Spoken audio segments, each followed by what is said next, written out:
বাচ্চারা পর্যন্ত ডিপ্রেসড, প্রত্যেকটা ঘরে ঘরে।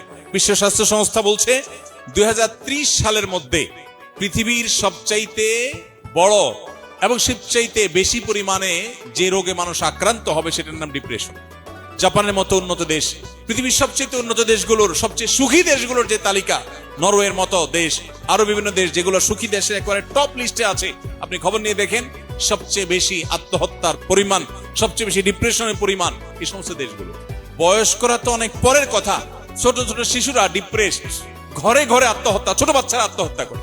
বৈষয়িক উন্নতির কোনো অভাব নেই, জীবন যাপনের উপকরণ, শৌখিনতার উপকরণ, কোনটার কোনো অভাব নেই।